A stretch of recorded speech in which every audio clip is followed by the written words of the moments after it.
दोस्तों, आज की कहानी है पति देव हम दिवाली कैसे मनाएंगे। दोस्तों, कहानी शुरू करने से पहले अगर हमारे चैनल को सब्सक्राइब नहीं किया हो तो कर लीजिए ताकि आपके पास पहुंचे हर रोज नया वीडियो।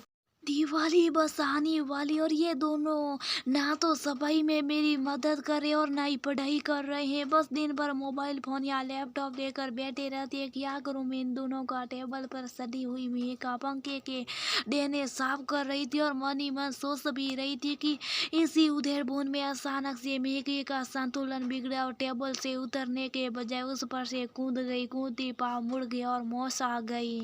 पति सुन तो सुबह सुबह सही नाश्ता कर दफ्तर निकल गए थे और उसके बाद से मेका घर की सफाई करने में लगी हुई थी। राहुल 12 वर्ष, शिवनिया 16 वर्ष।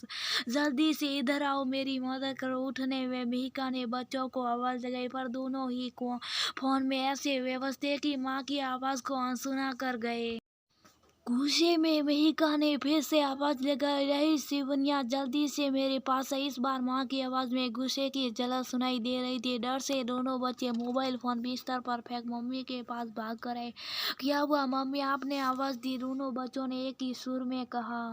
बच्चों, जल्दी से पापा को फोन लगाओ, लगता है मेरे पाँव में मौसा की बहुत दर्द हो रहा है, शायद अस्पताल जाना पड़े। मम्मी की सुन बच्चों ने घबराहट में जल्दी जल्दी पापा को फोन करके घर बुला लिया। घर पहुंचती पति महिका को डॉक्टर के पास लेकर गए। महिका का दर्द कम होने का नाम ही नहीं ले रहा था। उधर घर पर दोनों बच्चे परेशान थे। तभी राहुल ने अपनी दीदी से कहा, दीदी अगर मम्मी का पाँव वाकई में टूट गया तो हम दिवाली कैसे मनाएंगे?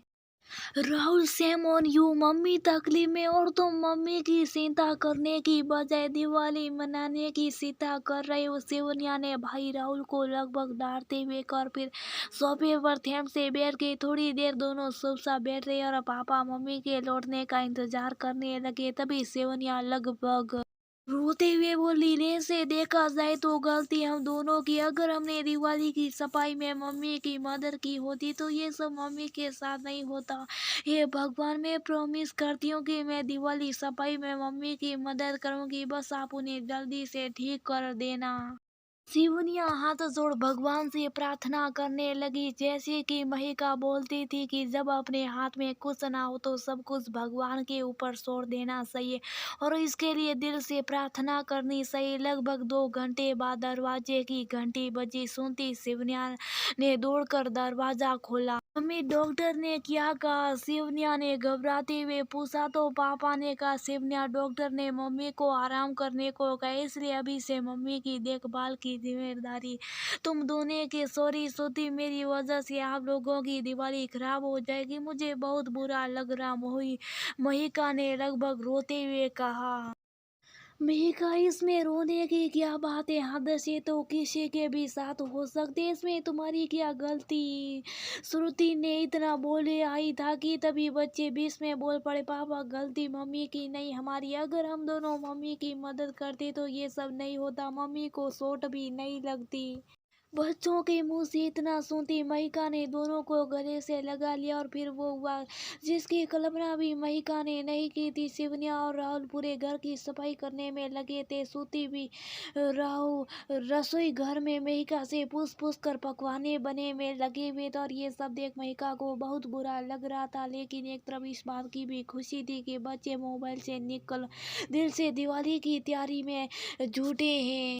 शाम तक दोनों शिवनिया और राहुल दिवाली की सफाई कर बुरी तरह से थक चुके थे, इसलिए बिस्तर पर लेटती नींद की आगोश में समा के उन्हें सोता देख मेघा सोती से बोली, सोती वाकई में तुम्हारे प्लान ने कमाल कर दी है। जो बच्चे मोबाइल लैपटॉप सिप के रहते थे वो बिना मोबाइल देखे पूरा दिन सफाई में लगे हुए और देखो ना थक कर सुर कैसे बेसुध होकर सो रहे हैं। का कभी कभी बिना शक्ति के काम निकालना हो तब थोड़ी बहुत प्लानिंग तो करनी पड़ती है। वह से भी तुम्हारी पैर अभी कैसा है? स्थिति, मेरा पैर तो दवा लेने के 3 घंटे बाद ही ठीक हो गया था। वो तो आपने कसम दे दी थी, वरना बच्चों से झूठ बोलकर मदद लेना मुझे बिल्कुल भी अच्छा नहीं लगता। अच्छा ठीक है, चलो सो जाओ, कल दिवाली और जल्दी उठकर तैयारी करनी। सुनती ने महिका को कहा और फिर दोनों भी सो के अगली सुबह महिका जल्दी से उठकर बच्चों की पसंदीदा बूंदी के लड्डू बनाने में जुटी हुई थी कि तभी शिवनी आंखें मलते हुए सो ही घर में आई। मम्मी आप क्यों उठी, हम लोग हैं ना, चलो आप आराम करो, हम लोग सब देख लेंगे। शिवन्या ने मम्मी को रसोई घर से बाहर निकालते हुए कहा, शिवन्या मेरी बच्ची अब मैं बिल्कुल ठीक हूँ, तुम लोग जल्दी से नहा धोकर तरोताजा हो जाओ, तब तक ये लड्डू भी तैयार हो जाएंगे। और क्योंकि कल तुम दोनों ने मेरी बहुत मदद की थी, इसलिए मैं तुम दोनों के लिए बूंदी के लड्डू बना रही हूँ। मम्मी आप ठीक हो गई हैं, अब आएगा दिवाली का असली मजा, कहते हुए राहुल मम्मी से लिपट गया। वैसे मेरे प्यारे बच्चों, ठीक तो मैं कल ही हो गई थी, लेकिन तुम्हारे पापा नहीं चाहते थे कि ये बात तुम दोनों को मालूम हो, क्योंकि वे चाहते थे कि तुम दोनों वर्चुअल दुनिया से निकल कर रियल दिवाली का आनंद लो और दिवाली की तैयारी में मेरी सहायता करो। मम्मी हमें पहले से मालूम है, पापा ने हमें सब कुछ बता दिया था, वो तो हमने आपको नहीं बताया कि हमें सब पता है, वरना आप दर्द में भी हमसे घर की सफाई नहीं करवाती। राहुल ने हंसते हुए कहा। तो मम्मी ने प्यार से उसके कान सेकते हुए कहा, अच्छा शैतान, तुम लोगों ने मिलकर मुझे बुद्धू बनाया, तभी सुत्ती भी वहां आ गया। महिका अगर हम ऐसा नहीं करते तो तुम हमारी मदद थोड़ी लेते, त्यार सिर्फ हमारे लिए थोड़े तुम्हारे लिए भी तो है, इसलिए साफ सफाई की जिम्मेदारी भी सिर्फ तुम्हारी नहीं हम सब की। ये कहते हुए सूती ने दोनों बच्चों को बारी बारी से हाई फाई दिया। आज दिवाली के दिन महिका समझ गई थी, त्योहार में सभी मिलकर काम करे तो त्योहार का मजा दुगुना हो जाता है। शाम को सूर्यास्त होती महिका लक्ष्मी पूजन की तैयारी में जुट गई। सभी ने नए कपड़े पहने, राहुल लड्डुओं की थाल ले आया, शिवन्या दिए में बाती सजाने में मदद कर रही थी। पूजा आरती के बाद बच्चों ने मम्मी पापा के पैर छुए आशीर्वाद लिया और फिर सभी ने मिलकर महिका के बने हुए बूंदी के लड्डू खाने का आनंद उठाया। पूरा घर दिए की रोशनी से जगमगा रहा था।